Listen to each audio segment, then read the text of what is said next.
Today we are going to discuss the last module of Unit 5. In this module, we will understand what are the basic terms related with pipe flow, such as hydraulic gradient line, total energy line, what are the properties of those lines, and thereafter we will understand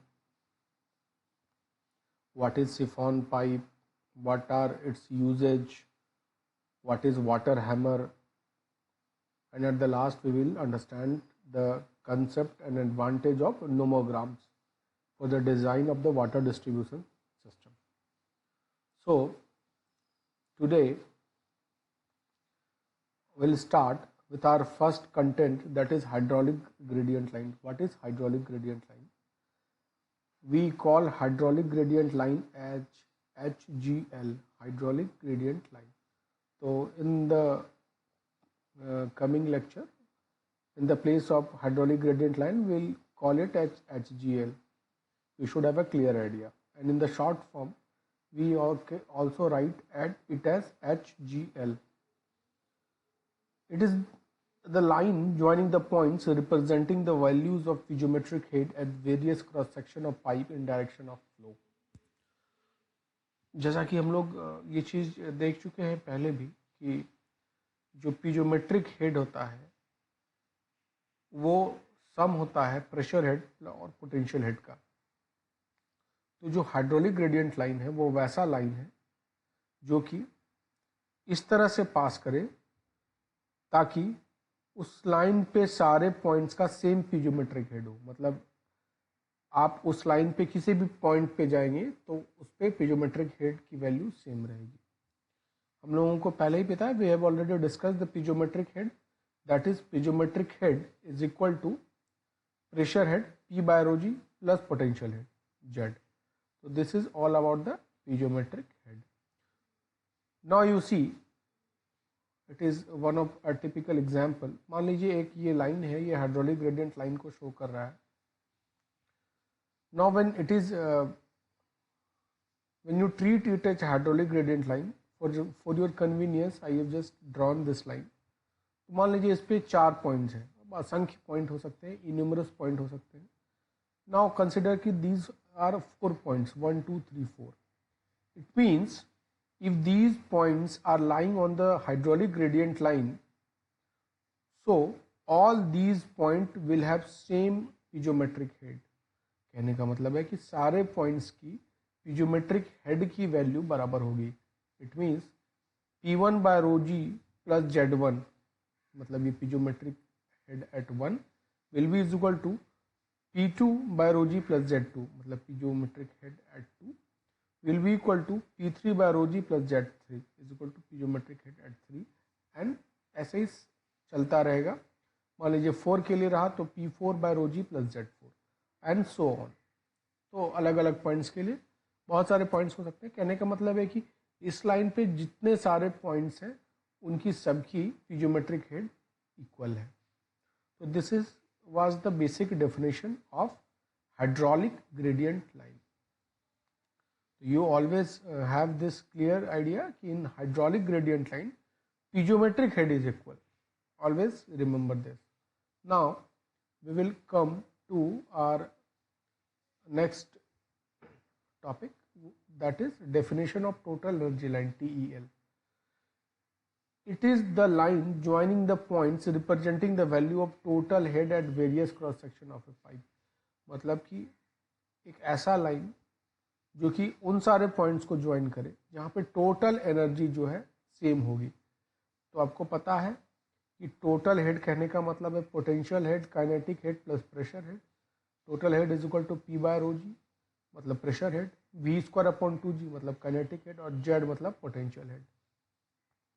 मान लीजिए कि ये एक line है, total energy line TEL है, इस पर अलग अलग पॉइंट्स हैं 1 2 3। तो अलग अलग पॉइंट्स पे टोटल एनर्जी इसके इक्वल हो गया। कहने का मतलब है कि total energy at 1 will be equal to total energy at 2 will be equal to total energy at 3। It means P1 by rho g plus V1 square by 2g plus Z1 is equal to P2 by rho g plus V2 square by 2g plus Z2 is equal to P3 by rho g plus V3 square by 2g plus Z3. तो this will be like the, यही उसका actually fundamental है कि सारे points पे अगर ये total energy line है तो सारे पॉइंट पे उसकी जो एनर्जी होगी, टोटल एनर्जी होगी, वो सेम होगी. तो I hope you understood the basic definition of total energy line and hydraulic gradient line. Now we will understand and we will understand and analyze some of the important properties of these two lines. इन दोनों line की क्या क्या विशेषताएं हैं, कुछ खास properties हैं जो इन दोनों लाइन का आपस में उनकी म्यूचुअल इंटरेक्शन को बताता है.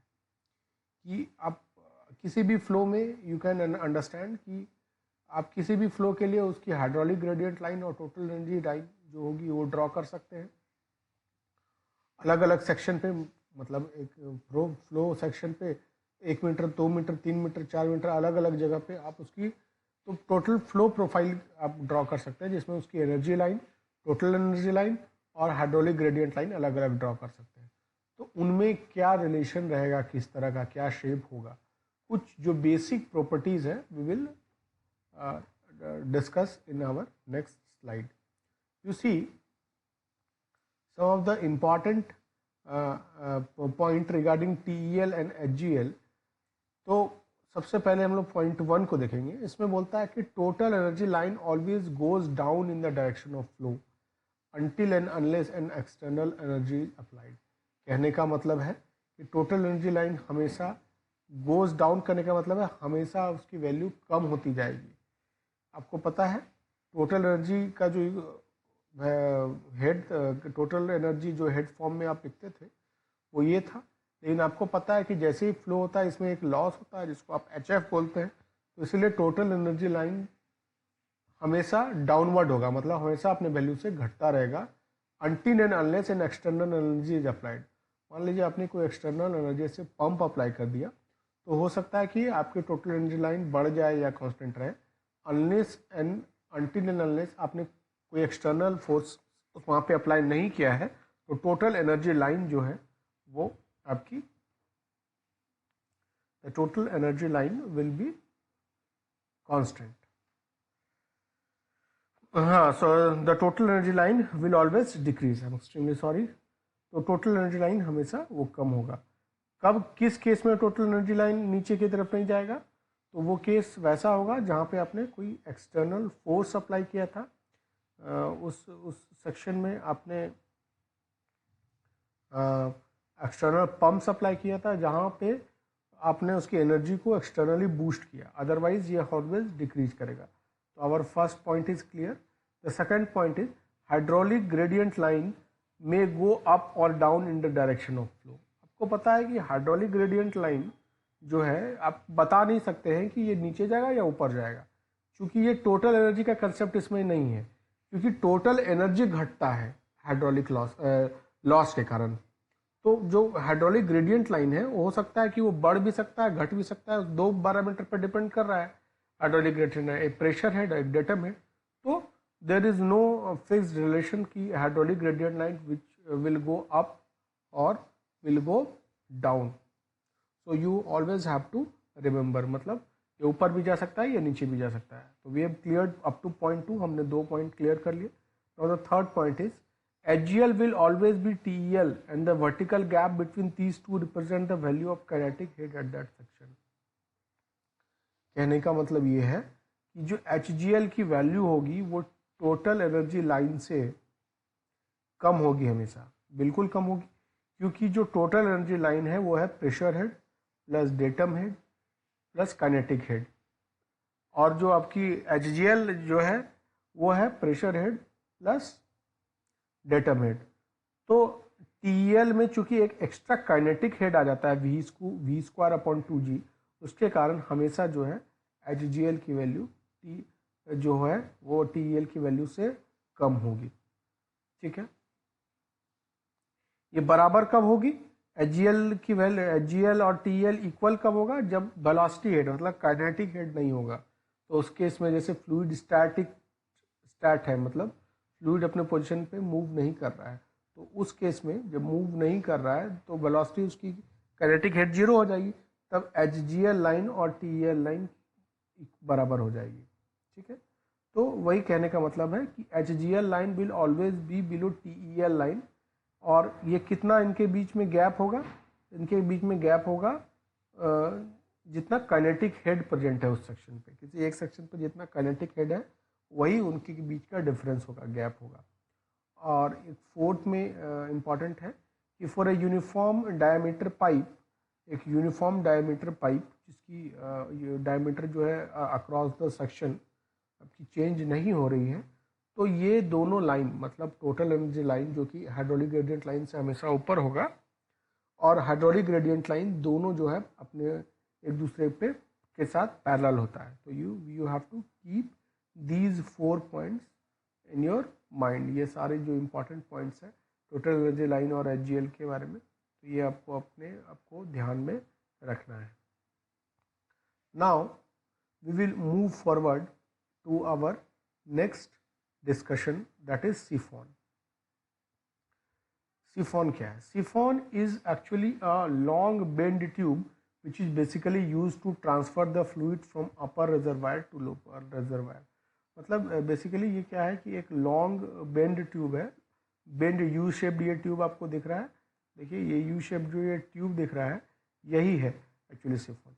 इसका काम क्या होता है कि किसी हाइयर एलिवेशन से, मान लीजिए कोई हाइयर एलिवेशन, हाइयर हाइट पे कोई रिजर्वायर है और आपको किसी लोअर एलिवेशन पे अगर उसका खाली करना है या उसको ट्रांसफ़र करना है फ्लूइड को, तो हम इसको बोलते हैं, ये जो पाइप यूज़ करते हैं जो यू शेप्ड है पाइप्स हैं, उसको हम लोग बोलते हैं सिफॉन पाइप। ठीक है, तो this U tube pipe is known as siphon pipe.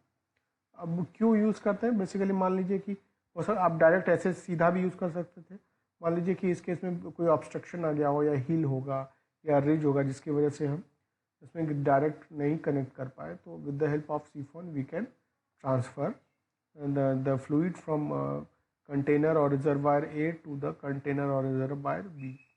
Okay, अब आप मान लीजिए कि एक रिजर्वायर है ए और एक रिजर्वायर है बी, ए की एलिवेशन ज़्यादा है और बी की एलिवेशन कम है, और इन दोनों के बीच में कोई हिल है, तो हमको क्या करना पड़ रहा है, एक ऊपर से पाइप ले जाके हमको ट्रांसफ़र करना पड़ रहा है। ठीक है, तो ये जो पाइप है ये जो सिफॉन हो गया, तो इसका एक जो सबसे मैक्सिमम हाइट पर जो पॉइंट होता है जिसको बोलते हैं हम लोग summit point, you can see this is the summit point, ये समिट पॉइंट है। ये पॉइंट बहुत प्रीडोमिनेंट एक्शन रहता है इसके पाइप फ्लो में। ठीक है, ये बहुत प्रीडोमिनेंट पॉइंट रहता है, इस एपेक्स पॉइंट को बोलते हैं हम लोग समिट पॉइंट। क्यों एपेक्स रहता है, we will discuss. The flow through siphon is possible only if the pressure at S should be greater than vapor pressure of the liquid। In general क्या होता है, सिफॉन पाइप में जो vertical point होता है, top vertical point जिसको हम लोग समिट पॉइंट कहते हैं, यहाँ की प्रेशर बहुत घट जाती है, और बहुत ज़्यादा घटने के कारण क्या होता है, एक ऐसा कंडीशन भी आ सकता है कि यहाँ की प्रेशर जो है, वेपर प्रेशर जो है उससे भी कम हो जाए। अगर वेपर प्रेशर ऑफ लिक्विड से यहाँ का प्रेशर कम हो जाएगा तो क्या होगा कि जैसे ही यहाँ से फ्लो होना स्टार्ट हुआ, यहाँ पे जब वेपर प्रेशर से कम हो जाता है, जब यहाँ पे प्रेशर समिट पॉइंट पे, तो जो वेपर जो प्रेजेंट है आपके फ्लूइड में, लिक्विड में, वो वहाँ से निकलना लगता है, और निकलने के कारण क्या होगा, यहाँ पे वो ऑब्स्ट्रक्ट कर देगा फ्लो को, वो यहाँ पे क्या कर देगा, ऑब्स्ट्रक्ट कर देगा फ्लो को, और फिर फ्लो को यहाँ से एक ए से बी जाने नहीं देगा। तो हमको इंश्योर करना पड़ता है कि ये जो समिट पॉइंट है यहाँ पे जो है प्रेशर जो है वेपर प्रेशर ऑफ लिक्विड से कम ना गिरे, मतलब उससे कम ना हो। So you always have to keep this in mind. तो that I have already written, the pressure at the summit point reduces, and to make flow possible, summit pressure to be greater than vapor pressure, so that the dissolved gases does not come out from the liquid and obstruct the flow। और dissolved gases अगर आ जाएगा liquid से बाहर तो क्या करेगा, वो flow को अब्रप्टली रोक देगा और फिर फ्लो आपका नहीं हो पाएगा। तो हमको वो चीज़ ध्यान रखना पड़ता है। तो जब भी हम लोग सिफॉन पाइप का डिज़ाइन करते हैं, हम लोग समिट प्रेशर को इंश्योर करते हैं कि किसी भी स्थिति में समिट प्रेशर जो है वेपर प्रेशर ऑफ लिक्विड से कम ना हो जाए। Now we will understand what are the different applications of this siphon pipe. तो द फर्स्ट एप्लीकेशन जो हमने पहले आगे देख ही लिया है कि to carry water from one reservoir to another separated by any obstruction such as hill और रिज। मतलब किसी एक रिजर्वायर से दूसरे रिजर्वायर में आपको, जो हायर रिजर्वायर से लोअर रिजर्वायर में आपको पानी ट्रांसफ़र करना है और उसके बीच में कोई ऑब्स्ट्रक्शन है जैसे कि हिल या तो रिज, तो इस केस में you can use the siphon tube और siphon pipe. The second one is to take the liquid from tank which is not having an outlet। मान लीजिए कि कोई टैंक है, उसमें कोई आउटलेट की व्यवस्था नहीं थी, वहाँ से आपको लिक्विड निकालना है, तो वहाँ पे आप सिफॉन पाइप का यूज़ कर सकते हैं। हमने बचपन में ऐसा किया भी था, हमने पाइप लगा के कहीं से उसको छोड़ देते थे थोड़ा सा सक करके, तो फिर वो फ्लो अपने आप कंटिन्यूस हो जाता था। You can remember our play from our childhood when we use this siphon pipe for continuous movement of water through small diameter pipe we had used in our past. And the third case is to empty a channel which is not provided with any outlet sluice। मतलब कोई channel है और उसमें outlet points आपको नहीं दिया है, तो उसको इम्पटी करने के लिए हम लोग सिफॉन पाइप का यूज़ करते हैं। तो अगर आपसे पूछा जाए एग्जाम में आ जाए तो you can write these 3 points as the application of siphon tube. Now we will move forward to our next discussion। जो next point हमारा discussion का है वो है water hammer। You just see water hammer is made from 2 words। ये 2 words से बना है, पहला है water, दूसरा है hammer। तो water hammer क्या होता है? किसी भी कारणवश पानी के कारण, रीज़न उसके अलग अलग हो सकते हैं, अब बस ये समझिए पाइपलाइन में हैमरिंग इफेक्ट जो पानी का फ्लूइड का होता है पाइप्स के इनर सरफेस पे, हैमरिंग इफेक्ट मतलब जैसे हथौड़े की जो मार होती है, चोट होती है, तो ऐसे आवाज़ करता है और वो उसको क्या करता है, धीरे धीरे कमज़ोर कर देता है और तोड़ देता है। तो ये अचानक इतना ज़्यादा प्रेशर हेड बढ़ जाने से जो सडन जो पाइप इनर वॉल पे जो प्रेशर जनरेट होता है, उसी फेनोमेना को हम लोग बोलते हैं water hammer in pipes. This phenomena is known as water hammer in pipes. Now हम उसको डिफाइन करेंगे। Water hammer is a pressure surge or the wave resulting when a fluid motion is forced to stop or change the velocity। मतलब कभी fluid motion को आपने forcefully तुरंत stop कर दिया या उसकी वेलोसिटी को तुरंत चेंज कर दिया, तो वो क्या होता है, एक प्रेशर जनरेट होता है, और उस प्रेशर जनरेट होने से वो प्रेशर कहाँ एग्जर्ट करता है, वो पाइप के इंटरनल वॉल पे एग्जर्ट करता है, जिसके कारण क्या होता है, हैमरिंग साउंड प्रोड्यूस होता है और वो पाइप को वीक करता है। इसी को बोलते हैं हम लोग वाटर हैमर। अब एक केस देख लीजिए कि when the water is flowing through a pipe and the exit valve is closed, then due to the closure of valve the kinetic head is going to develop into pressure head just at that section of closure and pressure starts distributing the entire pipe from that end। मान लीजिए आपने क्या किया, अपने exit valve को close कर दिया, तो एग्जिट वाल्व जैसे आपने क्लोज कर दिया तो काइनेटिक हेड उसका आ रहा था, काइनेटिक हेड अचानक जैसे ही आपने उसको जीरो कर दिया तो वो काइनेटिक हेड क्या हो गया, प्रेशर हेड में चेंज हो गया, और वो pressure head through out distribute हो गया, और सेक्शन में थ्रू आउट डिस्ट्रीब्यूशन से वो प्रेशर हेड कहाँ पे जाके लग गया, आपका डायरेक्ट पाइप पे। ऐसे भी आप सोचिए कि आप पानी फ्लो हो रहा है, अचानक से आप बंद कर दिए उसको, तो पानी तो आ ही रहा था मोशंस में, अभी तो आपने उसको धीरे धीरे स्पीडली बंद करना चाहिए था। दो केस आता है, एक होता है ग्रेजुअल क्लोजर का, जब आप धीरे धीरे बंद करते हैं, और एक होता है रैपिड क्लोजर ऑफ वाल्व, जब आप अचानक बंद करते हैं। तो लॉस द हेड जो होता है, प्रेशर हेड दोनों में जनरेट होगा, लेकिन जब आप सडन क्लोज करते हैं valve को तो प्रेशर हेड बहुत ज़्यादा जनरेट होता है वाटर हैमरिंग की वजह से, बनस्पत उसके जब आप ग्रेजुअल क्लोज करते हैं, मतलब आप जब धीरे धीरे valve को क्लोज करते हैं। ठीक है, अब यही प्रेशर के कारण क्या होता है, प्रेशर वेव जनरेट होता है पाइप सिस्टम में, और ये जो प्रेशर वेव जनरेट हुआ है, this pressure wave generated cause the hammering effect at the pipeline. Pipeline में भी कहाँ, जो आपका इनर पाइप वॉल है जहाँ पे फ्लूइड हो रहा है, ये उस पर हैमरिंग इफेक्ट करता है, and thus this action is known as water hammer. और इसी एक्शन को हम लोग बोलते हैं, इस फेनोमेना को हम लोग बोलते हैं water hammer. Water hammer, we call this phenomena as water hammer. Now we will understand कि what are the reasons। अब आपको हमने शुरू में ही बताया था कि उसके कुछ कुछ कारण होंगे, तो बहुत सारे कारण हैं। उस कारण में जो सबसे मेजर कारण है, जो सबसे इम्पॉर्टेंट रीजंस हैं वाटर हैमरिंग के, you can see the first closure of bulb. पर क्लोजर ऑफ बल्ब मतलब वही आपने से बंद कर दिया, अचानक से बंद कर दिया तो उसके काइनेटिक हेड तुरंत उसके प्रेशर हेड में जनरेट हो गया, और प्रेशर हेड डिस्ट्रीब्यूट हुआ और फिर पूरे वॉल पे लगा और हैमरिंग इफेक्ट स्टार्ट किया। तो अगर आपने बल्ब को इम्प्रॉपर क्लोज किया है तो वहाँ से आपका वाटर हैमर जनरेट हो सकता है। दूसरा, ब्रेक डाउन ऑफ पंप चल रहा है, वो अचानक से खराब हो गया, तो उसकी वजह से भी आपका वाटर हैमर इफेक्ट हो सकता है। तीसरा है पावर प्रॉब्लम, मतलब पंप चल रहा था तो नॉर्मल सी बात है, पावर चल रहा था, पावर में ही डिस्ट्रप्शन आ गया, अचानक फ्लो रुक गया, तो उसकी वजह से भी वाटर हैमर हो सकता है। तो ये 3 इंपॉर्टेंट रीजंस हैं जो कि वाटर हैमर को प्रोड्यूस करता है। तो बेसिकली आपने यहाँ तक जान लिया, अभी अब एक बेसिक अंडरस्टैंडिंग हो गई कि वाटर हैमर एक फिनोमेना है जो कि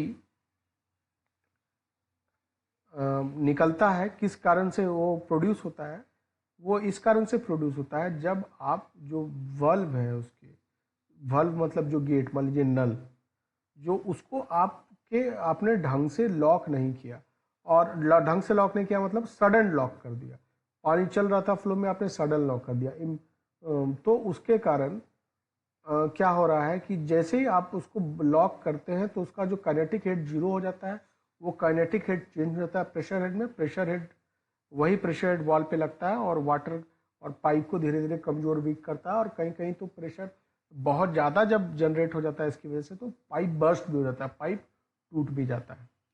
ठीक है, हमने रीजंस भी देख लिए। तो नोट में एक पॉइंट हमने लिखाया था कि due to the water hammer effect there will be increase in pressure and it also weak the pipeline. तो मैं शुरू से कह रहा हूँ कि जैसे जैसे कि आपकी वाटर हैमर इफेक्ट होगा उसके कारण प्रेशर जो है इंक्रीज होगी, और ये प्रेशर जो इंक्रीज होने से क्या होगा, आपकी जो पाइपलाइन है, आपकी पाइपलाइन को ये वीक करेगा और कमज़ोर करेगा, और बहुत ज़्यादा प्रेशर जनरेट हो गया वाटर हैमर इफेक्ट के कारण तो वो उसको तोड़ भी देगा। तो this was a simple note which we had already discussed. Now you see what are applications of water. इस वाटर हैमर के प्रिंसिपल पे भी कुछ कुछ हमारे, अब हर एक देखिए वाटर हैमर जो है पाइपलाइन के लिए यूज़फुल नहीं है, लेकिन इस वाटर हैमर के फेनोमेना, इस मैकेनिज्म को यूज़ करके हम लोग इससे भी कुछ कुछ काम कर रहे हैं, जैसे कि वर्किंग ऑफ हाइड्रोलिक रैम को यूज़ करने में हम लोग वाटर हैमर का प्रिंसिपल का यूज़ करते हैं।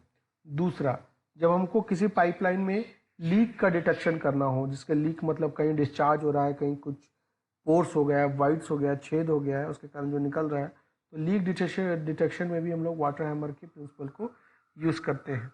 और थर्ड में है माइन क्लीनिंग, मतलब माइन की जो क्लियरिंग की जाती है, तो बेसिकली ये यूनाइटेड स्टेट्स में बहुत ज़्यादा यूज़ हुआ है। माइन को क्लीन करने में, माइन को क्लियरिंग करने में वाटर हैमर प्रिंसिपल को यूज़ होता है। तो ये बेसिकली 3 ऐसे एप्लीकेशन एरियाज़ थे जो वाटर हैमर प्रिंसिपल को यूज़ करता है। नाउ अब हम लोग ये भी पॉइंट्स देख लें कि what are the effects of water hammer on a pipeline. Pipeline पे, पाइप में क्या क्या इफेक्ट्स है वाटर हैमर के। तो बेसिकली हम लोगों ने उसको देख लिया है पहले ही। हम लोग एक जगह उसको अरेंज कर लेते हैं अभी। तो पहला पॉइंट आप लिख सकते हैं, बता सकते हैं कि it will cause damage to the pipe, pipe को डैमेज करेगा, उसके फिटिंग्स को, जैसे बेंड है, ट्यूब है, टी है, उसको डैमेज करेगा, वल्व है जो बहुत सारे वल्व यूज़ करा उसको डैमेज करेगा, क्योंकि अब सडन अब फोर्स लगाएगा, प्रेशर लगाएगा तो डैमेज होगा ही। हाँ, दूसरा सब नंबर है कि अगर प्रेशर बहुत ज़्यादा high, pressure is high, it will lead to bursting, वो पाइप जो फूट जाएगा, टूट जाएगा, तो ये बर्स्टिंग भी कर सकता है। तीसरा है कि break down the pump system, water hammer की वजह से आपके जो पंप सिस्टम है उसको भी ब्रेक डाउन, उसको भी खराब कर सकता है। तो these 3 are the major effects of water hammer. ये इस तरह से बैड वे में इफेक्ट कर रहा है हमारे पाइपलाइन को। और हमने ऊपर देखा था कि वाटर हैमर प्रेशर का यूज़ भी कहीं पे हो रहा है, तो अलग अलग जगहों पे पाइपलाइन के लिए ये बहुत डिसएडवांटेज है। कहीं कहीं जगह पे इसका प्रिंसिपल को यूज करके एडवांटेज बनाते हैं, जैसे कि हाइड्रोलिक रैम्प, माइन क्लीनिंग और लीक डिटेक्शन के लिए। तो वी हैव सीन, तो you we all are aware of this fact that every point has some pro and cons, कुछ उसके पॉजिटिव पॉइंट्स होते हैं, कुछ नेगेटिव पॉइंट होते हैं, वैसे ही वाटर हैमर की भी है। नाउ अब हम लोगों ने जान लिया कि मान लीजिए कि पाइपलाइन में वाटर हैमर इतना खतरनाक है और इतना वो लॉस कर सकता है, हमारे पाइप को बर्बाद कर सकता है, तो we can try to reduce the extent of devastation cause by water hammer. कितने हद तक ये खराब कर रहा है पाइपलाइन को, हम लोग एक हद तक उसको रिड्यूस कर सकते हैं उसकी इफ़ेक्ट को। तो वो हमारे बहुत सारे फैक्टर्स हैं जिसको हम लोग अप्लाई करके उसको वाटर हैमरिंग के इफ़ेक्ट को कम कर सकते हैं। आई एम नॉट सेइंग कि we can reduce it to the zero, but we can minimise, we can try our best to minimise this effect, the bad effect caused by water hammer in our pipeline. Then we'll discuss one by one. The first one is by reducing the pressure of the water supply. In general, it is seen when there will be greater pressure, when there will be large pressure in the pipeline, there will be likelihood that it will generate water hammer. तो जैसे pressure आपका pipeline में ज़्यादा होगा, उसकी chances है कि water hammering की भी ज़्यादा होगी। तो अगर आपने पाइपलाइन में प्रेशर कम कर दिया तो बहुत हद तक जो है उसकी वाटर हैमर की इफेक्ट को आप मिनिमाइज कर सकते हैं। The second one is reducing the pump velocity. Same thing, आप अगर पंप की वेलोसिटी को ज़्यादा कर रखेंगे, काइनेटिक हेड ज़्यादा रहेगा, और वो हेड अचानक से जब बंद हो जाता है तो वो टोटल ज़्यादा काइनेटिक हेड प्रेशर हेड में जनरेट हो जाएगा, जो वाटर हैमर का रीज़न है। तो उस ढंग से आप उसको आपको रिड्यूस कर सकते हैं। तो वो आपको कैसे रिड्यूस कर सकते हैं कि आप पंपिंग जो स्पीड है उसी को कम कर दें, जिसके कारण वेलोसिटी हेड या काइनेटिक हेड ही ज़्यादा जनरेट ना हो पाए, जो कि बाद में प्रेशर हेड में कन्वर्ट हो जाता है। तीसरा है यूज़ ऑफ सर्ज टैंक। एक टैंक होता है जो कि पानी स्टोर करता है। बेसिकली ये टैंक यूज होता है जब वो हायर एलिवेशन से कहीं से, जो वाटर सप्लाई सिस्टम में पानी इनटेक से निकल के सोर्स से निकाल के लाते हैं, आप नीचे कहीं स्टोर करते हैं, तो बीच में हम लोग एक टैंक बना देते हैं जो कि पानी को स्टोर करके रखता है। और वाटर हैमर इफेक्ट को जब उसको लगता है कि वाटर हैमर का हो सकता है तो वो स्टोर कर लेता है। जब उसको लगता है कि वाटर हैमर जो है उसका इफेक्ट अभी नहीं होगा तो वो रिलीज़ करता है। तो बेसिकली ये स्टोरिंग डिवाइस है जो कि वाटर डिस्ट्रीब्यूशन पाइप में यूज होता है, और ये अरेस्ट करता है, ये जो वाटर अरेस्ट मतलब ये उसको रोकता है वाटर हैमरिंग फिनोमेना को। The fourth one is remove all the loose fitting and bulb and make use of proper strong pipes. कोई लूज फिटिंग है, मान लीजिए कोई कहीं पे आपने कपलर लगाया है, कहीं पे आपने टी लगाया है, कहीं पे आपने बेंड लगाया है अलग अलग पाइप में, तो अगर वो लूज़ है तो लूज़ होने की वजह से वो जो है जब वाटर हैमर का प्रेशर लगेगा तो वो टूट जाएगा, धीरे धीरे वीक हो जाएगा और ऐसा हो जाएगा कि दिन बर्स्ट कर जाएगा। तो अगर वो लूज़ है तो आप उसको if it is loose then you can if it is loose then you have to replace it. आप किसी अच्छे उससे रिप्लेस कर दीजिए, अच्छे मटेरियल के बने हुए टी या बेंड या जो भी आप यूज़ कर रहे हैं फिटिंग, या वल्व, और अगर आपकी पाइप आप चाह रहे हैं कि पाइप की ड्यूरेबिलिटी ज़्यादा हो, ज़्यादा दिनों तक चले, तो फिर आप स्ट्रॉन्गर पाइप, अच्छी मटेरियल के बने पाइप्स यूज़ कर सकते हैं। Last point is by using air vessel. Air vessel के यूज से आपके पाइपलाइन में जो है वाटर हैमर की इफेक्ट को भी कम किया जा सकता है। तो these are one of the important methods by which you can try to reduce the extent of damage caused by water hammer in your pipeline. Pipeline में जो डैमेज वाटर हैमर करता है, काफ़ी हद तक उसकी एक्सटेंट को आप रिड्यूस कर सकते हैं। Now we will see, that is the last topic of your this unit, nomograms. Nomograms actually कुछ नहीं है, it is a graphical representation of different data on a single graph.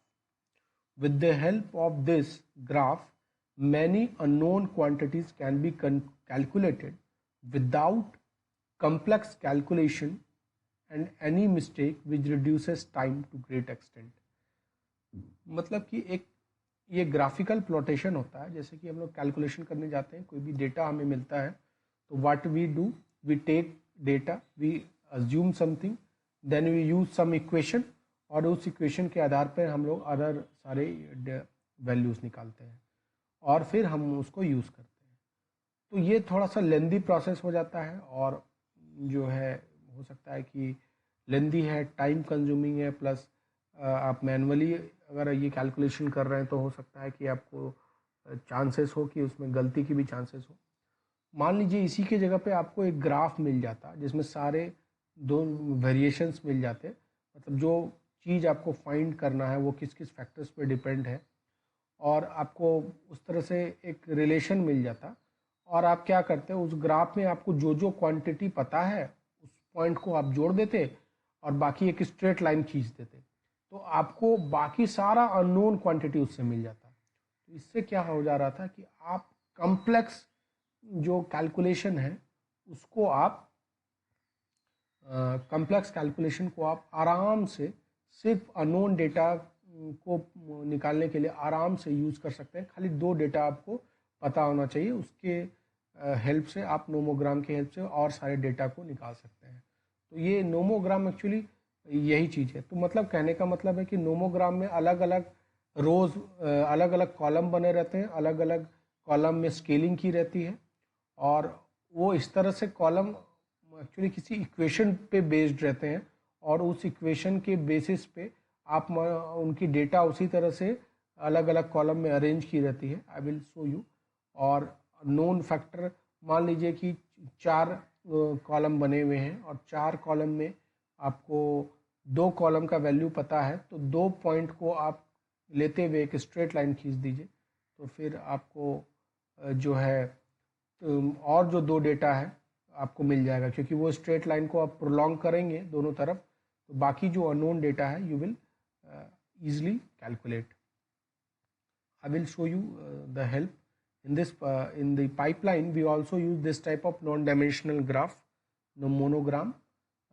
Pipeline में भी, पाइप सिस्टम में भी हम लोग नोमोग्राम्स का यूज़ करके जो कुछ इंफॉर्मेशंस है without calculation we can calculate from the graph.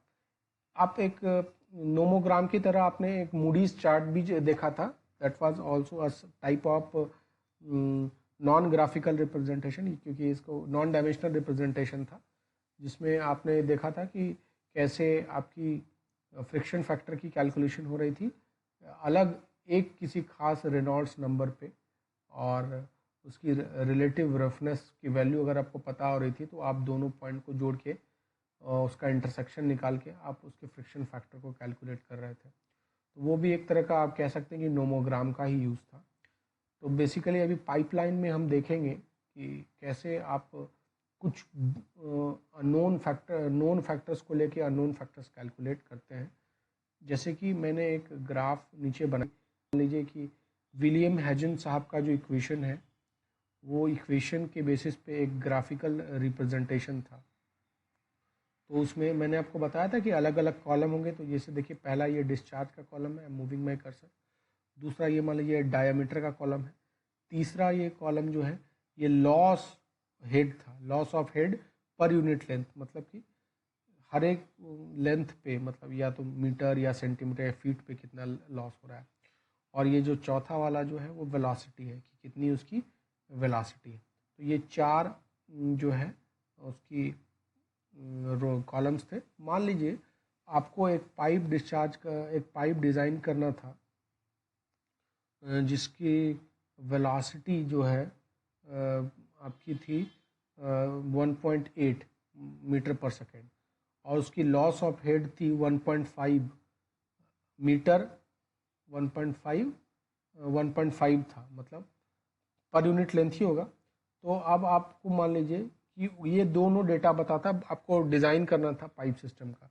तो उसमें आपको ये भी डिज़ाइन करना होता कि उसका डिस्चार्ज क्या है, डायमीटर क्या है। तो आप क्या करते हैं, आपको 2 पॉइंट पता था, जैसे कि आप उसकी वेलोसिटी 1.8 थी और उसका हेड लॉस 1.5 था। आप इस दोनों लाइन को यहाँ से यहाँ स्ट्रेट लाइन से मिला देते और उसके बाद यहाँ से यहाँ जब मिलाते उसको आगे भी ले जाते, आगे ले जाते, मान लीजिए ये आगे ले जाते तो ये पूरा लाइन प्रोलॉन्ग हो जाता। अब ये दो नोन पॉइंट्स को मिलाने से आपका एक स्ट्रेट लाइन बन गया। तो ये स्ट्रेट लाइन जहाँ जहाँ आपके डायमीटर को काटा है, मान लीजिए डायमीटर आ रहा था 40, उसका मतलब आ गया कि 40 इंच है इसका डायमीटर। डिस्चार्ज आ रहा था इतना, तो उसका इतना क्यूबिक मीटर या फीट क्यूब पर सेकेंड इतना उसका डिस्चार्ज है। तो कहने का मतलब है कि दो अननोन पॉइंट्स को मिला के आपने एक स्ट्रेट लाइन खींचा, तो बाकी भी दो नोन पॉइंट्स को मिला के आपने स्ट्रेट लाइन खींचा, तो बाकी भी जो आपको वैल्यूज डेटा पता नहीं था जैसे डिस्चार्ज और डायमीटर का, वो भी आपको निकल गया। तो from this we can use this type of nomograms for pipe system also. So having two unknown, other two parameters can be evaluated. दो अननोन मान लीजिए कि दो अननोन था, दो नोन था, मिनिमम आपको दो नोन रहना चाहिए। तो दो नोन अगर है तो आप उसको खींचिए दो नोन के बीच में स्ट्रेट लाइन, तो फिर आपको दो अननोन जो है उसका आपको वैल्यू मिल जाएगा straight line. I am showing you, मान लीजिए ये देखिए, ये भी एक ये है आपकी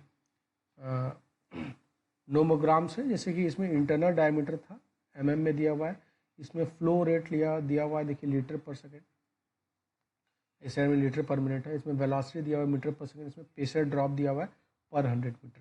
मान लीजिए आपको एक 30 mm के डायमीटर का 25 mm के डायमीटर का आपको डिज़ाइन करना था पाइप, जिसकी फ्लो रेट थी 60 लीटर पर मिनट, ठीक है। तो आपने क्या किया, इस दोनों पॉइंट को यहाँ पे पॉइंट लिया, ये पॉइंट देखिए मूविंग माई कर्सर, यहाँ पे पॉइंट लिया और यहाँ पे पॉइंट लिया, दोनों पॉइंट लिख गया। अब आपने स्ट्रेट दोनों पॉइंट को खींच दिया।